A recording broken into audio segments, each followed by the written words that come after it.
block of sounded flats like to nothing. what you I didn't Americans wanna would risk call anything. the Plus, trap. coyotes have been seen in the area. And this is where I first met Stephen. Didn't want anyone coming into the cemetery. He made a really without big me deal being out of the ski alerted. mask, aggressively at first, but then That's when much I more realized the jovially problem as we with the got sleeping talking. pill idea. He didn't like I that I brought was a couple wearing of it, super and then strength suddenly Ambien for did my like dealer, that I was and wearing as it. someone who'd never It made taken me a Ambien character, before, as he put I was it. pretty sure that was just There were more one that movie would knock me out for cliches the when whole he and his night, boys even had if the pat me down serial for a killer while broke in and ripped I me to was shreds. tempted To inform him that audio So I left bugs them were at so home, small and hidden in the reliable secret that compartment in I'd my have drawer one that I'd hidden in found one of out the years buttons of my later. jacket, Mom but had always I known didn't. about. And after so that, I had we got around talking. 14 hours to and kill. thanks to the sample, The sun hadn't I didn't even need to do set much yet, of it, and I was getting bored. The product spoke for When I itself. tried to do some thanks reading to the for school, zombified and junkie that got who had to boring. be herded back And then to I the tried flat. to read a few comics, and Stephen had a lot of even they couldn't keep questions, my and I tried to attention. answer as few of them I as just possible. had this creeping I dread just simply around told my him heart that all the time. I had a lucrative business I snapped opportunity, awake and we could somehow drift very rich outside the tent on the hard dirt. And as you can imagine, this was music to his ears. Had already set. He had his own bosses. There was a light breeze coming from the east. The best way of doing that was making more money for them. And all he had to do was work with me, and they were agree to my terms, and I'd get him the quality product that he needed to get an edge on the competition at a price he couldn't find anywhere else. Witchcraft and sacrifice and burning people alive. And while things were a little bit shaky at first in terms of handoffs and keeping my identity a secret, I soon found a rhythm. I'd meet Stephen's couriers in varied but local locations, ensuring my face was covered in ways that preferably didn't attract attention. Sounded like a scarf and sunglasses in the wintertime, for example, where I could just pull it up over my face nice and quickly. A creature with a deep, booming voice. Whenever I met with Stephen face to not face, as it were, I wore the ski mask and sunglasses and never drove over in my car. Talking like witches. Half kilos soon became kilos, but the most I ever sold at one churchyard was 2 kilos. The most increasing variable after that was the frequency I would obtain packages. Because while the Silk Road was somewhat reliable, it wasn't foolproof. Now that was the most obvious, most likely, and almost yield a certain quality true answer. So profit margins varied, and occasionally a trustworthy purveyor of quality goods would simply drop off the map for a while, creaking of the cemetery nuke their account entirely. Delivering the packages to Stephen's couriers was also pretty nerve-wracking, walking around with kilos of heroin on my person never got old. Crazy, it was always terrifying. Always. Now I was met by two girls did it make me a lot of money. Goth makeup. I was paid in my age, bundles of it too, half of which I deposited in a very dodgy credit union run by 2 Bangladeshi blokes who took 10% for the privilege of washing my dosh, etc. Now the rest I spent on daily essentials. My name was petrol, food shops, takeaways, stuff that doesn't raise any eyebrows when you pay with crisp 50-pound notes. Yeah, it was, and this went on for more than 2 years. They actually went to my Silk college. Road was shut down at one point, too, and its founder was arrested. Dressed like that, but replacement was set up in no time at all. So I was able to continue my dealings with Stephen after only the briefest of interruptions. The explanation on how we smoothed everything out. I was almost caught. It turns out that they'd come to this ghost town to do a photo shoot because the package containing 2 kilos was just feet away from my front door when a police officer called at my flat to ask about a recent spate of burglaries. In the initial days of the well turning bad, hidden away in its containers, the cavity of a rice cooker, so even if the officer came in and looked around, they would claim that they cursed the town with some sickness. But paranoia is a hell of a drug. The 2 corpses and that marked the first time that I began to consider giving it all up. This is what they were photographing. I'd made a mind-boggling amount of money for such a small amount of superimposed imagery showing quite £1 million looking up from the well to feel down there. And once I had everything really washed, I had enough to buy a house, enough to fritter away, and I joked squirrel away if they wanted to camp with me to help me win the bet. So I decided to quit while it was ahead. I might have said yes if it I sold a few more packages to Stephen, even to put together some money to celebrate. They hesitated, and I thought that I'd break from the business. But then they said they had to get back. I gave them a call to let them know that I walked them to their car, which was parked around the side of the town. And I suppose it shows how utterly naive I still was that I thought that he'd be happy for me. Booming footsteps. We weren't friends, and then we were fairly close. Rang out, and he sounded you can't not be if you're making so much money together. Like he was just around the corner. I think he wouldn't be over the moon about losing such a valuable asset. Exactly which Bible passages he was quoting, but I didn't think that he'd start threatening me. I heard him growl. It turns out he did both. A man or a woman who was I called him, told him I was getting out, and at first I could tell that he was nonplussed because of how quiet he went. Stephen was a talker. We started probably not the most ideal trait in a drug dealer, but that was just his way. So as I explained my plan to get out, to speed up, I didn't hear so much as a next, he said, or an okay. Do not turn to mediums. I knew that he wasn't taking it well, for you will be defiled by them. But things got so much worse. The Lord your God. Stephen was not accepting my resignation, and in the strange parody of a legitimate business, insisted I work a notice period before finally departing towards us. He was barely a silhouette in the darkness, but I could see the white glow of some. But Stephen was having none of it. He told me he had no obligations to people, and that he couldn't downsize without first getting the right liquidity. Stephen would often incorrectly use business terms that he didn't understand, but his point was clear. And finally, as we all broke into a run, he wouldn't make as much money. Seem to speed up at all. He didn't fancy that, and he was still getting closer. Now, before long, I remember this quote straight definite because it was the last thing he said to us, and my family bounced around in my head over the years. Anything that sprang to mind. But if there's one thing that I stayed consistent with, I was keeping my identity a secret to the point that my only identifying features were the clothes that I wore to meetings, which were outfits that I never wore anywhere else, and my voice. So unless Stephen had some piece of miracle technology which would hunt me down using the sound of my voice alone, he wouldn't know where to find me. We reached and so with that in mind, I did what very few people have done throughout history, dived into the backseat with me, and we just hightailed it out of there. Gangster. And if the preacher was shouting, I'm not going to pretend that I was Mr. Cool about it. But I did made for a terrifying through the rear window and saw him holding once my nerves had settled and I could think clear and straight again, or at least I realized that I had absolutely nothing to be afraid of. The other, I think. Me and Stephen didn't mix in the same circles. The girls live in the same areas of the city, and I'd never seen him during daylight hours either. So debrief, I'm pretty sure that even smoking kept different sleep schedules. I said that no, I wasn't worried about bumping into him or any of his other little cronies anywhere, and I was so freaked out that all I had to do was keep my mouth shut and they wouldn't realize it was me. As far as I knew, it was only later that I realized that I just rejected 2 hot goth chicks inviting me back to their apartment, completely scot-free. I was always absolutely bloody useless with women. Did that feel good? This was the part my now girlfriend was teasing me about. After 6 months or so of lying low, now these days I am kind of a religious man, in which time I don't camp overnight in cemeteries, and I kind of feel like the preacher decided to make my very first luxury purchase. I don't know what that warning was, but I know that if he'd caught up with any of us, so considerably less expensive than a brand new one. I left that town and that state pre-owned program is probably the best on the market, so you end up with a car that is as next to brand new as it's possible to found in the churchyard. But of course, I visited the dealership once or twice before, mostly just driving past to admire the display models. Scared off by a guy. But once I was in the clear money-wise, I started talking to the salespeople to get an idea. I don't know what I encountered availability, but I do know that I go to church. It took a couple of visits to nail down the model I wanted. I think the salesman saw a chance to flog something a bit more expensive. So whatever that preacher did, flashy, might have done. But I was after something a little more discreet. He set my life on a track that I'm happy with. So those sorts of models tended not to be entered into the pre-owned system. But you didn't. I had to wait about 6 weeks before one became available. But when one did, I zoomed over to the dealership and put down the deposit that secured the car as mine. It felt like a victory parade, and I was happy as a pig in crap as I sat with the salesman, signing papers and swapping cheerful banter. I lived in Cali, and I'd recently gotten heavily into analog photography at that time, and digital was almost unheard of back then, and certainly not very good models. And then spoke with a salesman photos of things all around the California desert. I didn't pay any attention to them. Really focusing on too focused on sunset smug and things like that. Ogling the pictures of my refurbished Bentley. Heard about this old ghost town. And then when the final papers were signed and I was given a date to pick up the car, if I took a thermos of coffee and started early, I could thank them for all his time and then rose from my chair and headed for the showroom's exit. The old ruins. But as I did, and I saw some photos in the book in the library, and there didn't seem to be any real modern pictures while standing statue still about 10 feet away. Rotten to almost nothing now, grown up in London, that in and of itself I didn't immediately return the man's stare. And so I headed out one chilly morning on a day that promised to be hot, while trying not to provoke a confrontation. Is a rare treat around here. Sound a bit extreme to some of you, but I don't think I saw a single other vehicle in the cities in the world. It's not the friendliest. Maybe I did, and I wasn't paying attention. It meant that it wasn't until I was within feet of the door that I shot the man a look, and when I did, I started to revel in her loneliness.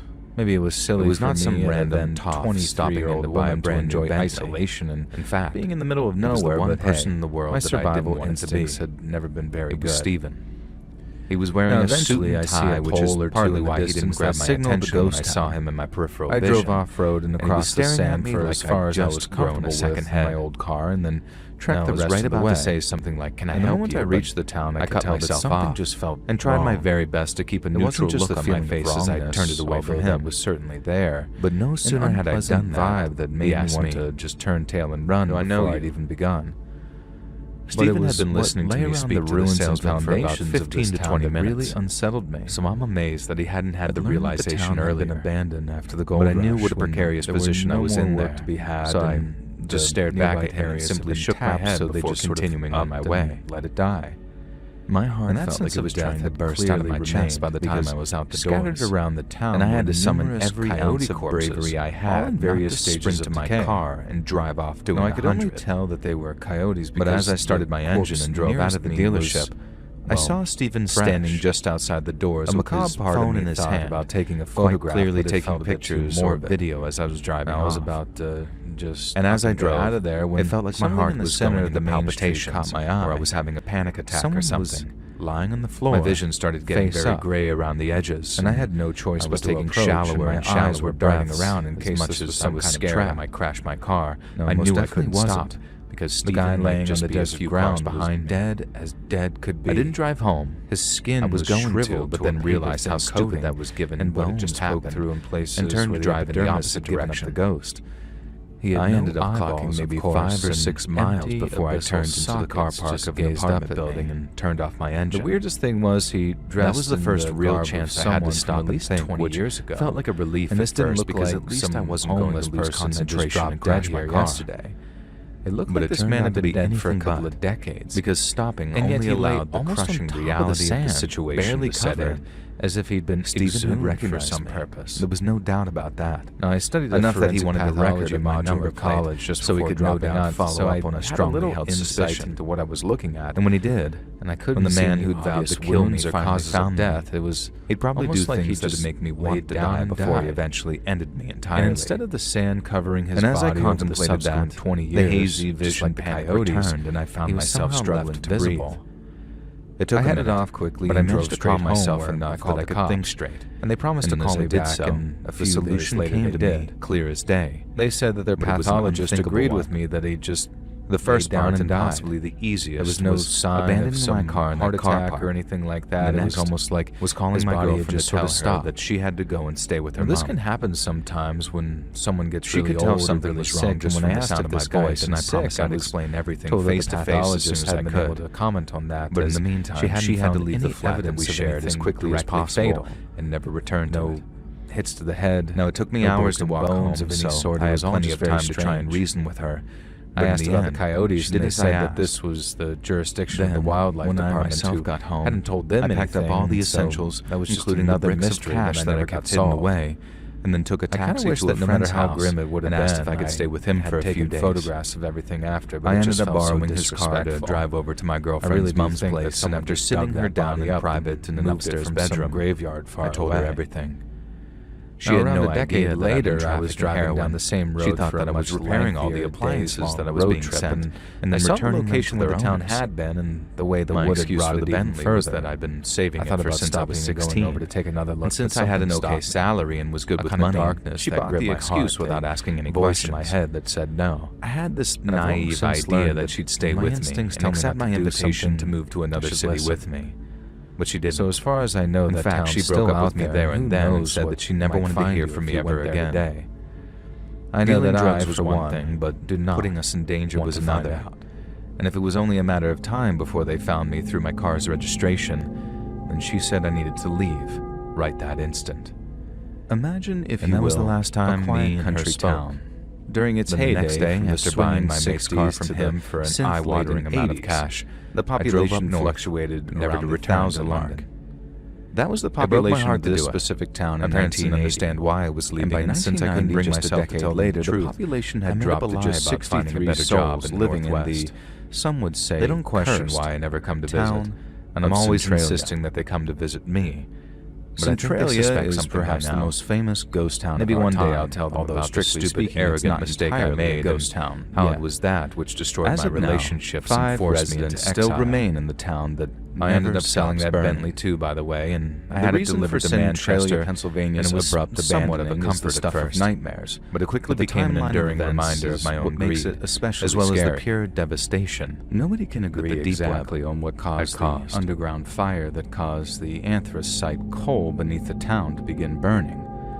Some say it was the regular burning of the town dump. Okay, so others claim the fire had started the day before, caused by the dumping of hot coal or ash. So even if you don't read this whole thing, believe that the fire had actually been burning since 1932.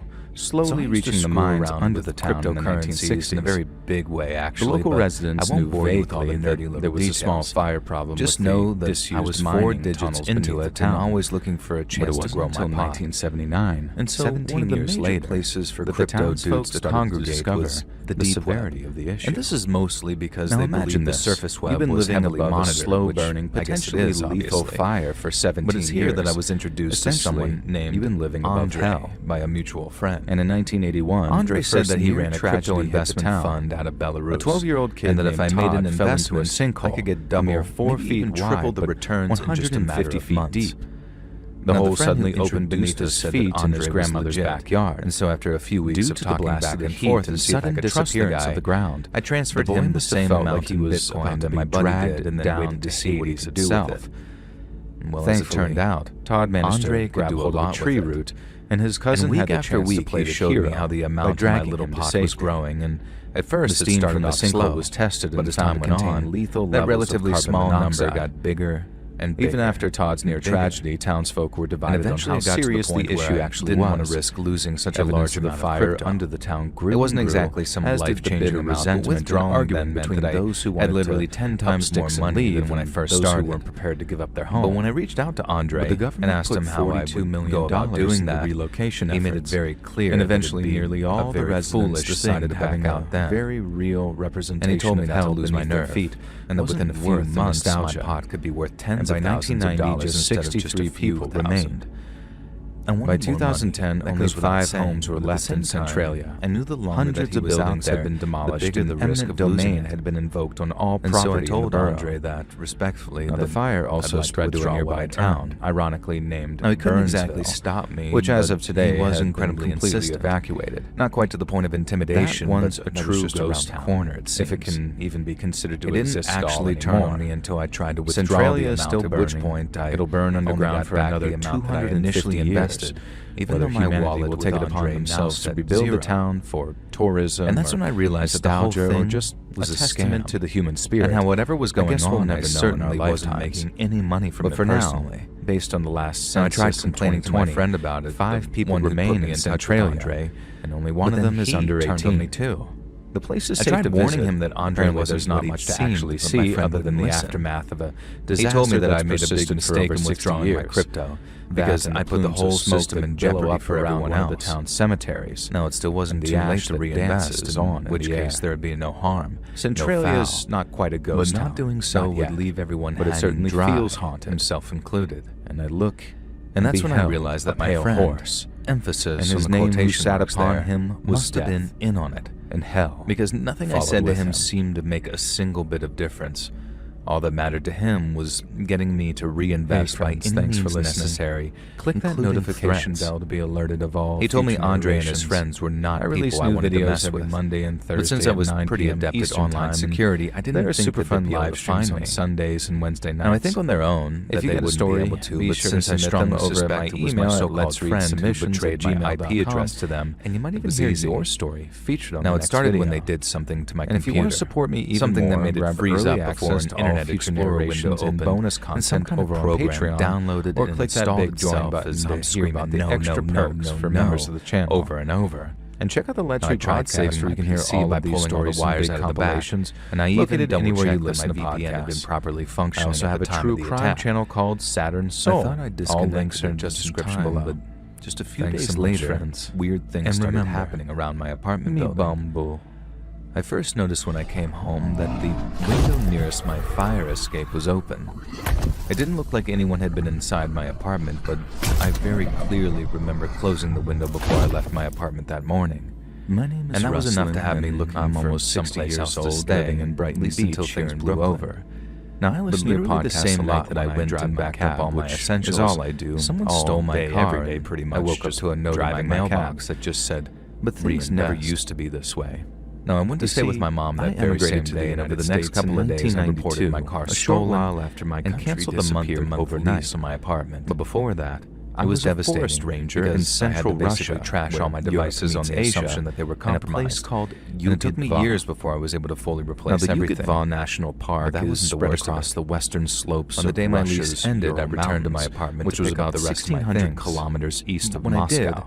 Something was waiting. Now there is a tundra at the highest elevation. I was walking towards my mom's car with a bag of clothes under each arm, but more than half of the park is covered in boreal forest speeded towards me as it passed. At almost 19,000 square kilometers, it is a very big place. And as it drove off, and to put that into perspective for you, the entire landmass of Kuwait is only 17,000 square kilometers, meaning the park is even bigger than some entire countries. You can call me a mama's boy if you want. But seeing as it's in quite a remote location, there are other parks with much easier reach of Moscow and she sent me to live with my uncle out of state for a while. Received relatively low levels of tourism. Teach her how to shoot his gun, only a few thousand people visiting each year. My dad's house looking for me. Seeing as it's in quite a remote location, time a lot easier, and she even offered me a few $100 to get myself a new laptop and a new phone. The park received relatively low levels of tourism, with only a few thousand people visiting each year. I really appreciated what she and my uncle did for me. Those visitors were often the families of Red Army soldiers stationed at nearby bases over some damn crypto. As it was an encounter with one such soldier in 1987 that marked the beginning of the events Andre was using our money to make it look like he had this big investment network, which attracted people in the same way a Ponzi scheme does, loosely translates to certain forester. All I know is that whoever he was, rangers, he must have been working with some serious people if they were able to hunt me down. We were not offered fancy titles under socialism, and we did not require them to do our jobs. We were foresters, one and all. Hey friends, and that's what I responded to when I heard notification bell to be alerted to all future narrations. They release new videos every busiest time of the year at 9 p.m. Eastern Time, I was walking along the Woodland Trail live streams every Sunday and Wednesday from behind me. If you got a story, be sure to submit them over in my email, letsreadsubmissions@gmail.com, and you might even hear your story featured on the next video. But I could tell just from the way he addressed me, and if you want to support me even more, he was an officer, grab early access to all future narrations and bonus content over on Patreon, or click that big join button to hear about the extra perks share the same collective personality. And check out the Let's Read podcast, where you can hear all of your stories in big compilations located anywhere you listen to podcasts. I also have a true crime channel called Saturn Soul that you should totally check out and subscribe to. Now behind him stood his family in the description below. 2 young children, thanks so much, friends. And a girl. And remember, but unlike the officer, that's all the time we have today. All 3 of his family looked very shaken, like they had seen something which frightened them deeply. Now when I asked the officer what the problem was, he exploded. He told me some strange person was wandering around the forest, and that this man had deliberately set about to intimidate his wife and children as they sat down for a picnic. I asked for a description of the man, and the officer described him as being tall, dressed in dark furs, and wearing a hat that appeared to have been made from a bear's head. Now at first he didn't outwardly threaten the family.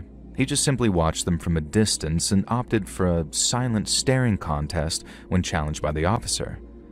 But then, when the officer took a few steps in his direction, the man wearing the bear's head began to charge at them.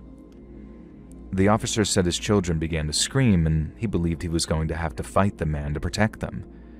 Yet just in the style of the beast which sat atop his head, it was a false charge, and after having scared the officer's wife so terribly that she was crying, he stopped and then walked off laughing at the terror he'd sown. Now to me it sounded like a hunter who drunk too much vodka, but when I suggested that, the officer made it clear that the man was no hunter. He carried no visible weapon, all he had was madness in his eyes. Now he also suggested that I find him and fast, because if the man wasn't apprehended by the end of the following week, there'd be hell to pay. So later that day, myself and one of my fellow foresters got to work trying to find the so-called crazy man who wore a bear's head for a hat. Now we had an old UAZ 469 back at Central Headquarters, one which we nicknamed the Goat. It was loud, the brakes were lousy, and riding in it for long distances put bruises on your butt. So, not necessarily the greatest of all time, like my friend's kid says about the Dagestani fighter. The Goat wasn't gentle, but it was reliable, and it was easy to repair. And then with so much ground to cover to do our jobs, we loved it like the Huns loved their horses. We drove out to where the officer had spotted the man wearing the bear's head, and then we went walking around the woods for hours, looking for tracks or leftovers from campfires or animal butchery. Now, the park used to get a great deal of illegal hunting, especially during the autumn months, which certain poorer families wanted to stock up their larders for the long Russian winters that I do not miss. And since the park was so big, these hunters sometimes spent days at a time living off the land while tracking down larger animals to bring home. All that activity makes them easy to track. But to our surprise, and aside from a few useless tracks that led into streams or onto hard ground, there was no sign of the bear man anywhere. Now, we decided to finish our search as sunset was fast approaching, but since I most definitely believed the officer when he said he'd bring trouble for us if we didn't find him, we just resumed our search for the bear man the next morning, bright and early at dawn. Now, myself and a coworker headed further into the wilderness, leading on from what we believed were likely to be the bear man's tracks, but we couldn't know for certain. We crossed a few miles of meadows and streams, keeping our eyes on the ground for any sign of our bear man, but all we found were animal tracks, a few droppings, but nothing human. The man had no doubt gone deeper into the park, in which case we were traveling in the right direction, so to not find a single sign of him beyond what we'd already found was deeply unsettling. And after a while, myself and my partner started to believe that going any further was a waste of time. If we hadn't found any trace of the man, then we were in the wrong area. But then, right as we were about to turn back and return the goat to HQ, we found the charms. Now, I don't know if charms is the right word here, but the word in Russian is obereg, and it means like trinkets that have a holy or spiritual power to them. Some are related to the church and consists of lengths of blessed rope that some tie around the necks of their dogs, but others are related to Zagavori, or Slavic folk conjuring, and do not bring blessings, but only curses. And so, as you can imagine, it was a very unpleasant surprise to find that the ones we discovered that day were almost certainly of the second variety. The first one we found was hanging from a low branch and consisted of a small bird's skull with a backboard of woven twigs. Now, my partner pulled it from the tree and gave me a look. Such things were not strictly legal during communism. Zagavori wasn't against the law, but a man could expect some extensive psychiatric treatment, quote-unquote, if he was found to have faith in such ancient superstitions. We didn't take this as an indication that our bear man was a crazy person worshipping the old gods, but we certainly took it as a sign that he wasn't interested in respecting our authority as foresters. Now, having realized that we were closer than we first thought, we decided to push on into the forest. Then only after a short distance, we found more of what we could only assume was the bear man's charms. Not all of them included animal bones, only the most disturbing ones. But each and every one let us know that we were in this man's territory, some place he did not want us to be. There was still the question of if this man actually made the charms, but we had to assume it was him because the idea of 2 or more people running around with furs while making charms, that was just too unsettling for us to consider just yet. And since we had his territory roughly marked out, myself and my partner returned to HQ to report what we'd found. Now, our boss told us that he'd organize a wider search with a larger team for the next morning. And at dawn, we hiked alone to cover more ground, using radios to keep in touch with each other. But this proved to be a big mistake. At around mid-morning, one of our team was walking through the area that we'd explored the day before when suddenly, the very ground beneath his feet seemed to give way. At a pure instinct, the forester turned as he fell and tried as best as he could to propel himself away from the drop. This meant that he was able to hang on, but only barely before he used all of his might to drag himself to safety. Now, once he'd managed to find his feet, he turned around to inspect what he'd almost fallen into. And that's when he discovered a deep pit full of sharpened stakes. And there were 6 in total, and each was sharp enough to puncture a man's boot, should he have fallen with enough force. And since he was safe to do so, the team member called in what he'd found over his radio, and we all went rushing over to his position to check it out. And only then did we realize how serious the situation was. This bear man didn't simply mean to mark out his forest fiefdom. He was determined to wound or potentially even kill anyone who pursued him. And since we were not armed at the time, we retreated to our various HQs, either northern, central, or southern, and awaited further orders from our boss. Now, we were itching to find the man and have the police arrest him for almost snuffing out one of our team. And then when the time finally came to strike back, it came with fantastic news. The next time we went out looking for the bear man, we were told that we'd be equipped with rifles loaned from the local Red Army militia, like your Army Reserves kind of thing. And we were also ordered to travel in teams of 2 for safety, which was also music to our ears. And we thought this could keep us safe and that the sight of us with weapons might scare this bear man away, but we were wrong. Dead wrong. And just a few hours into the search, we received a frantic call over our radios from one of the 2-man teams. The caller sounded terrified as he explained that they were under attack from an unknown position. They couldn't see the attacker, but their attacker could see them, meaning they'd been forced to fall back at a rapid pace to avoid being hurt or killed. Now, we hadn't heard any gunfire, which was obviously very strange if these 2 men were under fire, but we also knew which sector the pair had been assigned, so we went running in their direction with our rifles ready. Now, we expected to hear gunfire on our approach, but we didn't. We only heard the sound of our 2 frightened coworkers running for their lives and yelling for us to help them. When they saw us, they began shouting about how he was behind them, and then they frantically began urging us to rake the area behind them with bullets because he was there, we just couldn't see him. They had clearly not been spooked by anything imaginary. Someone had most definitely given them a fight, but to us, it looked like they were running from ghosts. Now, the 2 men refused to come out of cover for a minute or 2, saying that there had been arrows flying at us any second. Now, this is the point where we all asked them, "Arrows? Are you sure?" But we didn't need to take their word for it because after carefully retracing their steps, we found one of the arrows that had been shot at them buried in the trunk of a tree. Now, that incident with the arrows marked the end of our forester patrols. The boss refused to allow us to return to that area of the forest without a militia escort, the militia being the Soviet militarized police force here. They could bring their Kalashnikov and PKM machine guns with them, all fully automatic, unlike the SK rifles we used, which dated back to the Great Patriotic War. And a week later, and once they had assembled, we guided the 24-strong militia unit towards the bear man's territory, and then we hiked up and down the forest all day long in search of him. Seeing as we were a larger force, we were able to cover much more ground, but no arrows or bullets were fired, and we failed to discover the man's living arrangements. We thought that, since we didn't encounter him a second time, the bear man had most probably moved on, and this made a lot of sense to us as he'd seen us walking through his woods with rifles just a week or so prior.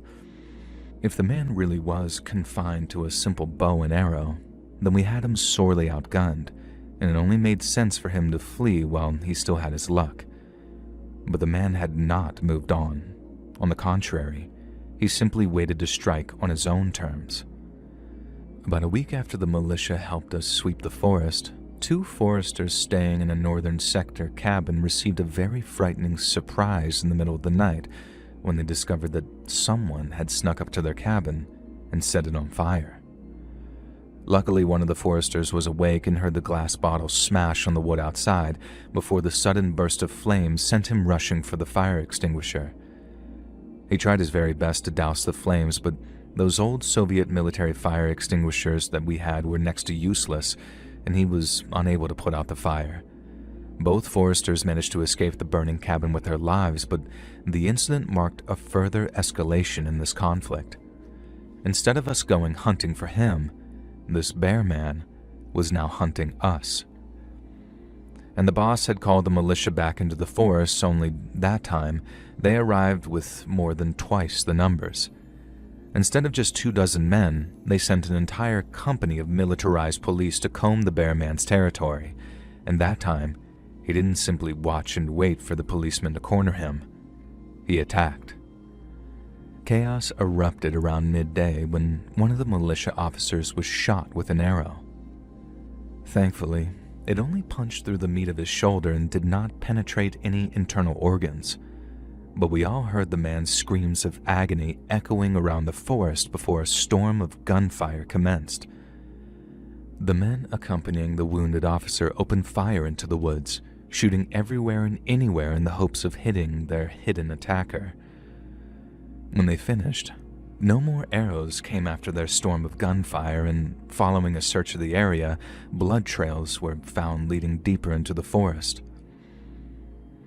The militia tracked these blood trails with dogs, and after hours of marching deep into the woods, they finally found one of the man's living spaces, consisting of little more than a dugout that used pine branches for shelter. The blood trails had ceased long before then, presumably after the bear man tended to his wounds, but despite there being ample evidence of him residing there, he was nowhere to be found around his improvised living space. Now, that final militia patrol marked the end of our encounters with the bear man. There were no more arrows fired, no more charms found, not for a long time anyway. We thought the man had either succumbed to his wounds or decided to vacate the area entirely. And either way, we had dealt with a problem that could have easily resulted in one of us losing their lives. And so, as you can imagine, we were very relieved to be able to focus on our jobs again. Now, at this point, years have passed, and the Iron Curtain fell, and overnight we found that we didn't have jobs to even do anymore.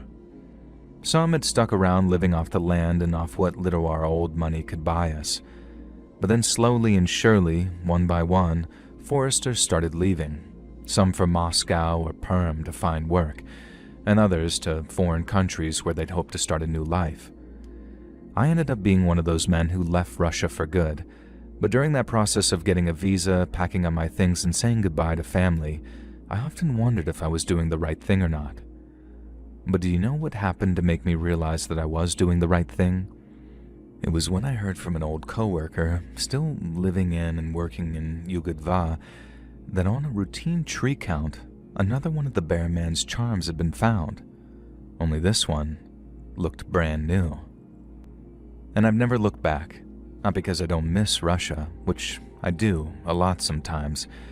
It's because there was never just one wild man wearing his bear's head, hoping to kill or wound foresters. There were more, perhaps even a lot more. And it felt like it was only a matter of time before that same bloody struggle played out, all over again.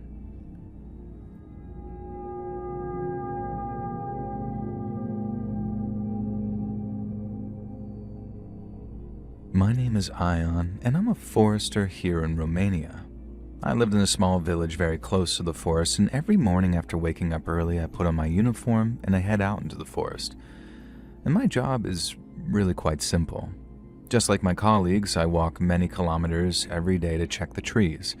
We mark old or sick ones to be cut legally, and then we count the number of young trees and plant new ones in the spring. Now, we keep our eyes peeled for bears and wolves or lynx, because they too must be monitored and counted just like the trees. But one of our most common activities is stopping cars and trucks to check their papers and check for illegal wood. Because without a doubt, the single biggest problem that we have here is illegal logging. Now, they mostly come at night with axes and chainsaws, and then cut down the best and oldest trees, either beech, oak, or spruce, and then haul them away as fast as they can. Now, you might ask yourself, well, how many trees can these people cut down? It can't be many. Well, sometimes the larger gangs can cut down to 100 trees per night, and they do this night after night, taking very few nights off, so in that space of about a month, we can lose thousands upon thousands of healthy, old-growth trees.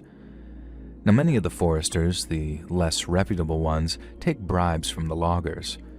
The rest of us are intimidated with their axe and chainsaws, and sometimes they even carry guns, something we ourselves were not allowed to carry until 2019, at which point it was too late to stop this story's events from unfolding. Illegal logging is very damaging to the forest, and not just in the ways that you might assume. Without the trees, the soil washes away when it rains. This muddies rivers, causes them to burst their banks, and they flood villages to cause devastating and sometimes lasting damage to people's lives. Logging also frightens the animals, who either flee their habitats or are killed as their nests or dens come crashing down, or are crushed by those same falling trees. And I fear that if we lose our beautiful places, my children will not get to see the big old forest that I saw when I was young. And that thought breaks my heart, but it also gives us the will to fight them. And it's just that. This fight has required many sacrifices, not just in time and effort, but in blood. And for a long time, we used to hide in the forest at night with a notebook and a flashlight. If the group of illegal loggers was large enough, we would simply hide in the darkness, take notes on their numbers. However, if the group is small enough, we can sometimes trick them into thinking that we are more in numbers, at which point they will abandon their lumber, jump into their trucks, and drive away. But this isn't always the case. Sometimes the loggers go on the attack and will rush us with their chainsaws and axes at the ready. And believe me, you have not seen your life flash before your eyes like you will when a man with a revving chainsaw is running at you full speed. It's a horror that I'm never likely to forget. Now, we call the police when this happens, but they are stationed far from the forest and only ever arrive too late to do anything about the loggers. Now, for the most part, us foresters tried our best to stop the logging, and we also tried to root out those of us who have been taking bribes. We tried very hard, but we were mostly unsuccessful in this. And in the end, the government decided to tar us all with the same brush. So one day our boss summoned us all to the headquarters because he'd had an announcement to make. The local government had gotten sick of us failing to adequately deal with the problems of the loggers, and after learning of a few isolated cases of foresters taking bribes, they decided that we all had been corrupt. Our protests fell on deaf ears as the government had already decided what they were going to do. If we weren't going to root out those taking bribes, then we would all have to pay for the lost lumber. Thousands of liu, our national currency, would be taken from our collective paychecks every single week, and the longer we failed to deal with the problem, the longer the deductions would continue. We were furious, absolutely furious, but this was also at a time when we had but two options to choose from: work as agreed and lose out on pay, or quit and face the possibility of not being able to put food on our families' tables. And for some of the younger foresters, it was a tough choice. But for those of us with families, we had only one option: ramp up our efforts to rid the forest of those loggers, no matter what the physical or spiritual cost.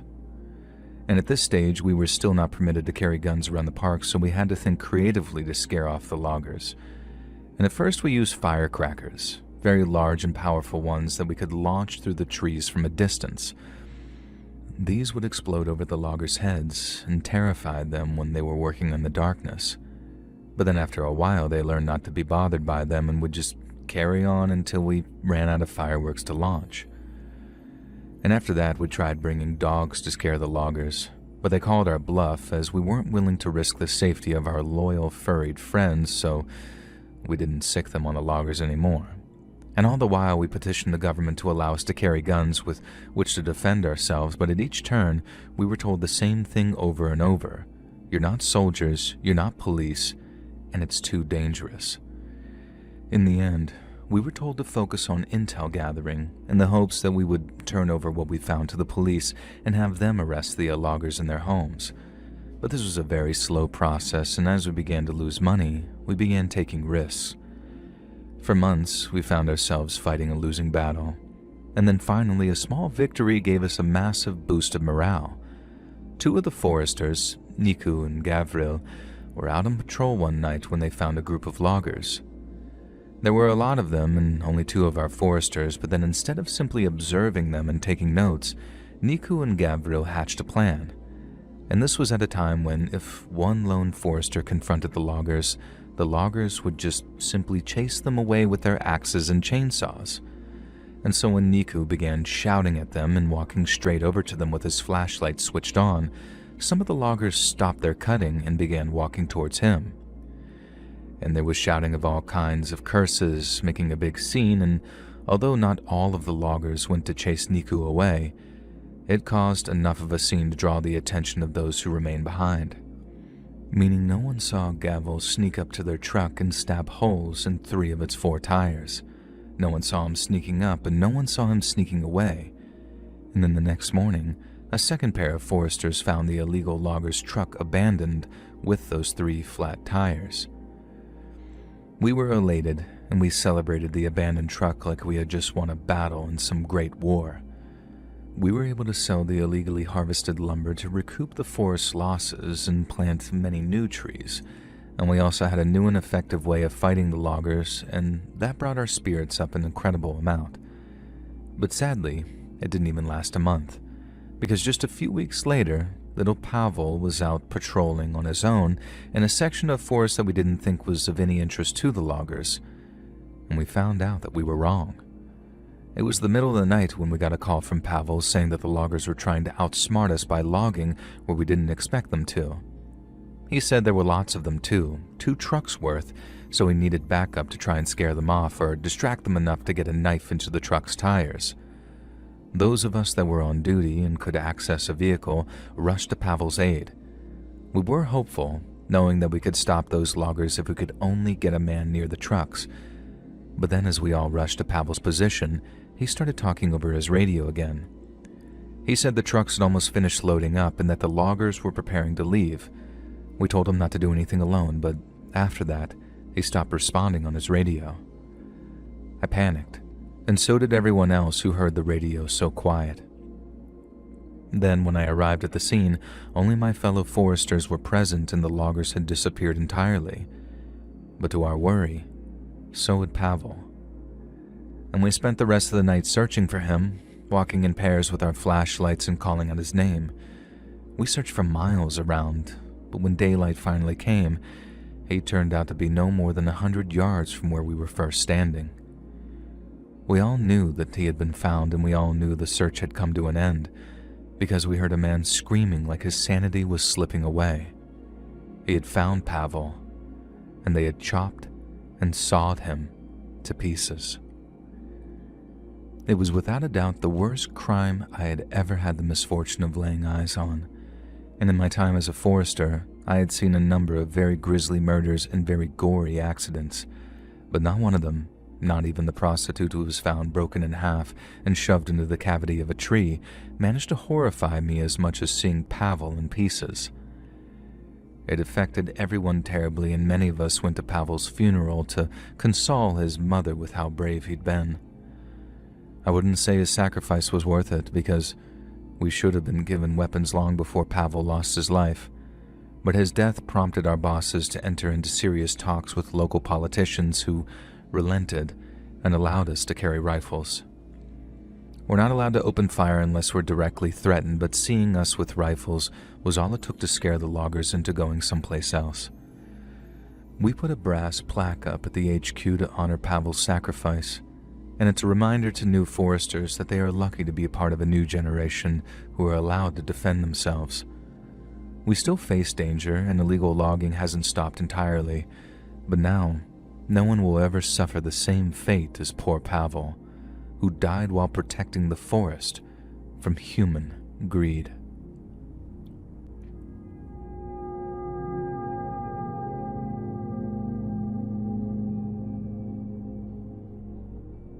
I've worked for the Forest Service for the past 15 years or so, and it's a job that comes with a set of pretty unique challenges in terms of law enforcement.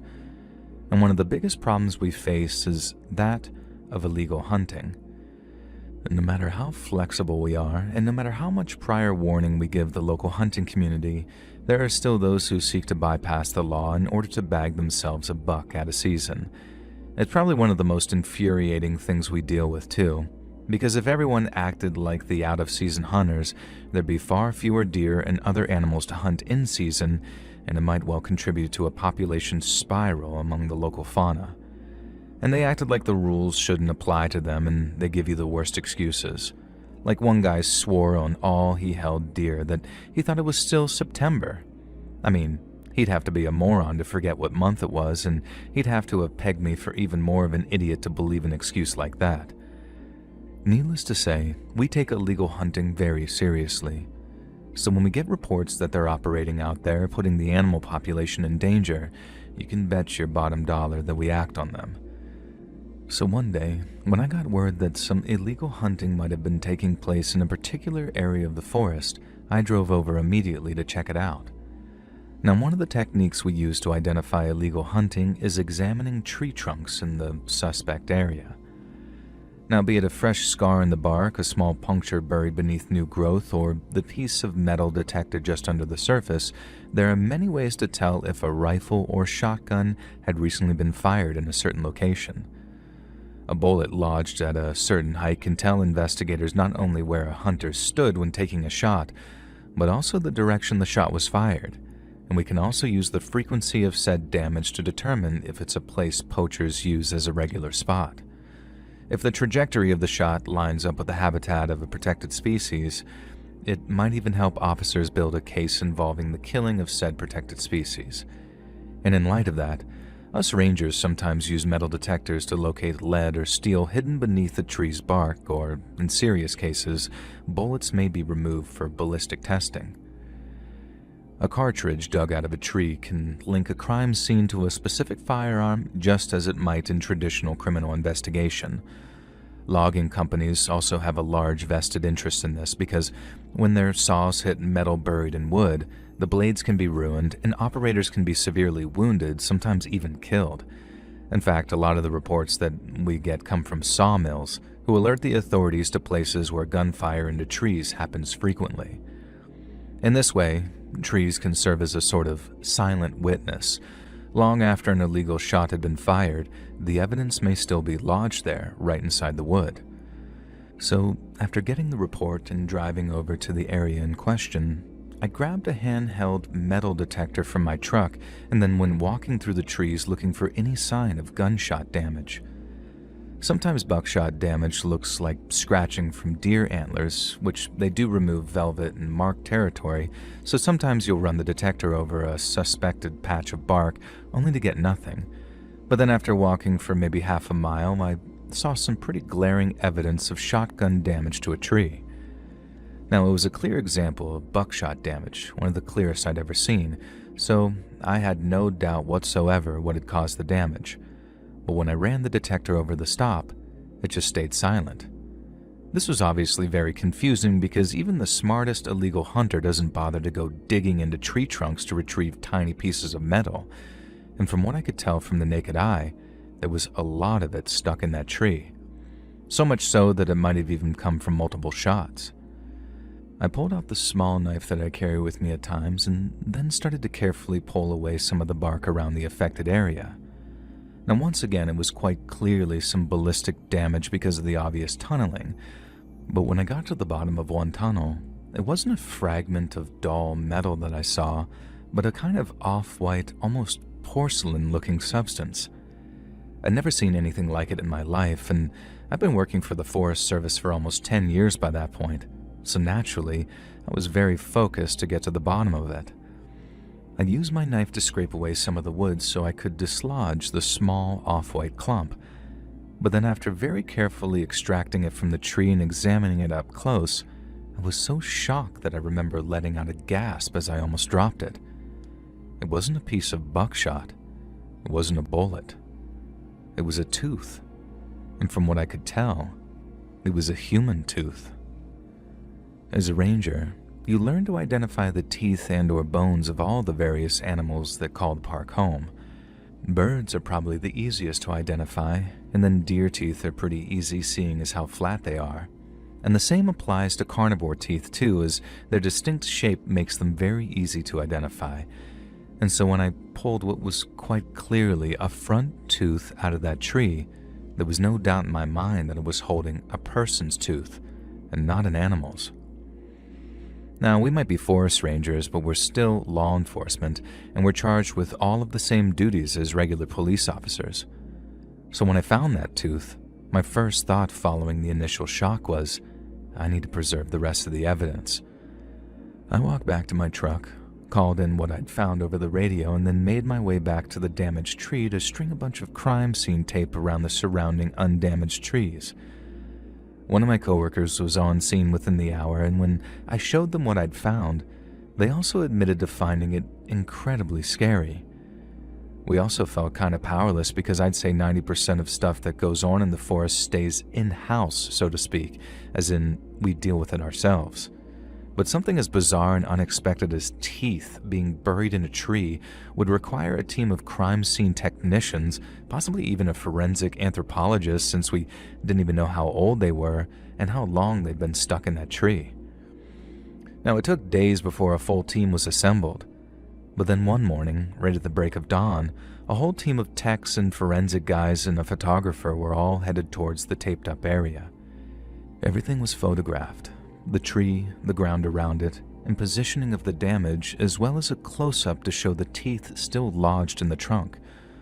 Only when all that was done did they actually go about removing the rest of the teeth from the tree, and they only did so using tools meant to preserve even the smallest trace of DNA or residue.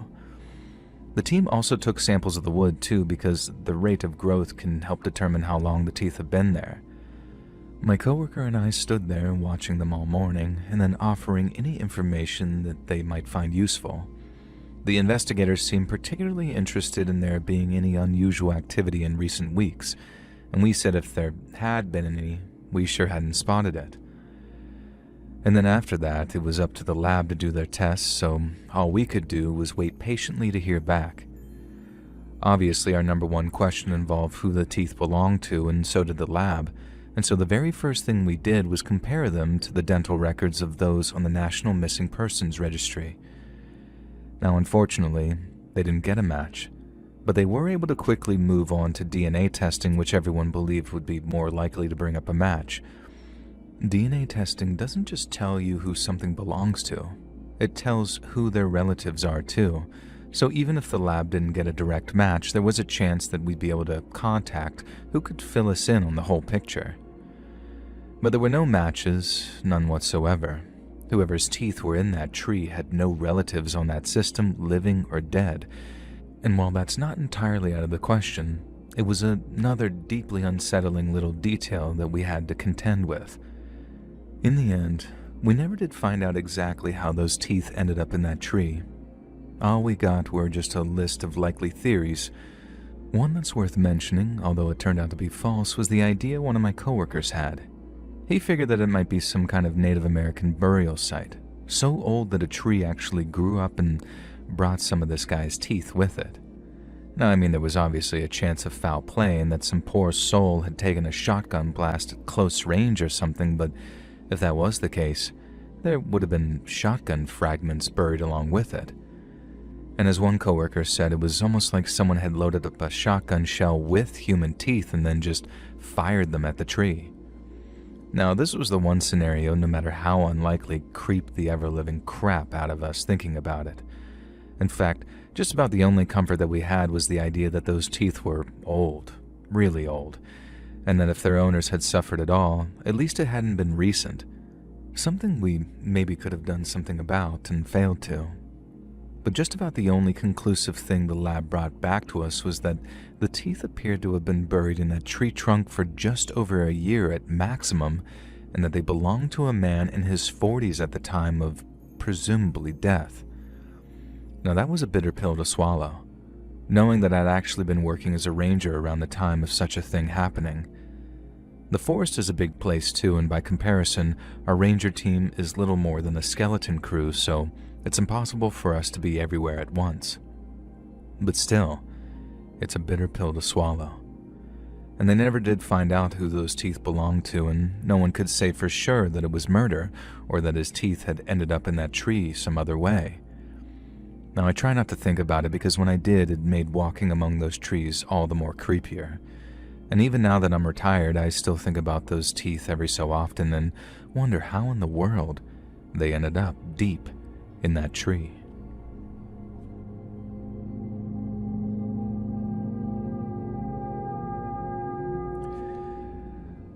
I've been a U.S. Forest Ranger for the better part of 3 decades, and in that time, I've heard some mighty tall tales from various hikers and campers. We've had more Bigfoot sightings than I can count, about 20-something UFO encounters, and one guy even swore that he saw Jimmy Hoffa, the union boss who disappeared, hiding out in the barrens and living in an RV. It's not just the reports we receive either, because when certain people find out that I'm a ranger, they sometimes ask me about strange or unexplained encounters that I might have experienced while on duty. I appreciate the question. It's a lot more exciting than the stuff I'm usually asked, but unfortunately, my answers tend to disappoint them. I've never seen any kind of undocumented animals out here, nor have I seen any strange lights hovering in the sky, and the only hairy bipedal growling monsters I've seen stomping through the woods have been my coworkers during early mornings. The only thing that's ever happened that's left me truly disturbed doesn't even make for a good story, I don't think. It doesn't have a beginning, a middle, or an end. It was all just confusion, fear, and unanswered questions, and it started when a ranger named Ron went missing while out on patrol. It was a regular morning, and Ron was out performing a fire management inspection when he suddenly stopped responding to radio calls. A ranger drove out to his last known location where he found Ron's truck abandoned and his radio sitting on the passenger seat. A brief search of the area surrounding the truck yielded nothing, so by that late evening, we had state search and rescue guys out there, walking the woods with their sniffing dogs. And it turned out to be a relatively simple process of letting the dogs lead us to him, and after letting them sniff around Ron's truck for a little bit, we expected Ron to be injured in some way, as there were few other reasons why he'd just drop out of contact like that. But when we found him, it was way worse than we thought. Ron was cold, and he looked to be suffering some kind of allergic reaction. I had a cousin that was allergic to peanuts, and Ron looked and sounded exactly like my cousin did when he accidentally ate something with peanut brittle in it one Halloween. Only, it wasn't just Ron's face and neck that looked incredibly swollen. It was his arms and hands, too. They were this sort of deep pink, and the skin was so stretched and taut that it looked almost shiny. The same reddy pink discoloration was consistent all along his arms and hands, but around his fingertips, the skin had become so dark it was almost black. No, we had a medic with us, so she rushed into action as soon as we found him. She cleared Ron's airway, put an IV in his arm, and then an ATV with a transport cot showed up to take him back to the headquarters. And from there, he was airlifted to a hospital, and by the time he was in that chopper being lifted up into the air, we were a mess. We had no idea what had happened to him out there, and what he'd done or what he'd found. Instead, just about the only thing we did know was that there was a good chance Ron wasn't going to make it. The medics who treated him looked panicked as they tried to figure out what was wrong with him, and one of them even told us straight that it wasn't looking good for him. One of the rangers, a lady named Susie, was in tears by the time we sat down in HQ again. We thought about Ron's wife and kids and how worried they must be, and it just tore us up. Over the next few days, we stayed in almost constant contact with the hospital, awaiting word of any change at all in Ron's condition. Then thankfully, our prayers were answered, and around 72 hours after he was admitted, doctors announced that he'd been stabilized and that he'd most likely pull through. A few of us went to pay him a visit and found his wife in a chair at his bedside. We were obviously very happy to see him awake and alert, so it made for an emotional reunion, but there was an elephant in the room. A very large one, too, because each of us were desperately wanting to know what the hell had happened to him. And when we asked, we were incredibly frustrated to hear that, essentially, Ron couldn't really remember what had happened to him. He remembers walking through the woods, looking for buildups of dead wood or dry pine needles, when he suddenly spotted what looked to be a piece of black volcanic rock lying on the ground. It looked very out of place in a forest with no major deposits of that kind of stuff, and so assuming it had been dropped by a hiker, Ron walked over to it and picked it up. He said nothing felt out of the ordinary at first. It felt kind of light, much like a lot of volcanic rocks, but then as he was walking with it, it started to feel very warm in his hands. This was one of the last things he remembered, as he dropped the rock, knowing that whatever was happening, it probably wasn't good for him. And he then said that looking at it just lying there on the ground was when his memory started to get very hazy. He remembered the swelling feeling, and he remembered not being able to breathe properly, but after that, there was just darkness until he woke up in a hospital bed with all those tubes sticking out of him. Now, after a couple of their agents came to talk to him, Ron directed the EPA towards where he'd been patrolling, and they sent a couple of guys over to look for the rock he'd found. At first, doctors were afraid that it had been radioactive and that Ron was suffering from some kind of acute radiation sickness. They were able to rule that out very quickly thanks to the technology they had at hand, but that only allowed them to rule out one of many possible explanations, and in order to save his life, they needed that list to get much shorter, much quicker. The medical team tried everything, but only managed to reduce the severity of Ron's condition and not alleviate it entirely, and that at some point, right around hour 60, Ron's condition began to stabilize, seemingly on its own, after which his prognosis improved dramatically. And by the time we visited, the doctors were safely able to rule out any kind of allergic reaction. But obviously they wouldn't be able to figure out exactly what had happened to Ron until the EPA was able to recover the rock that he'd touched. Only, this is where things get weird, because the EPA guy couldn't find any trace of any such a volcanic rock anywhere.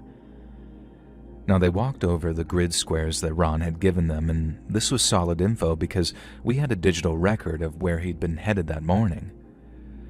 But after combing through the undergrowth with a fine-toothed comb for hours and hours on end, they didn't manage to find a single piece of rock fitting the description that Ron had given them.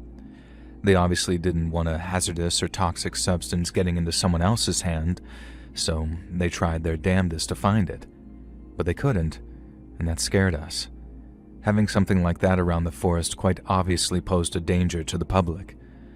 Now, we tried our best to warn visitors not to pick up any strange rocks and to report anything unusual directly to the Forest Service office.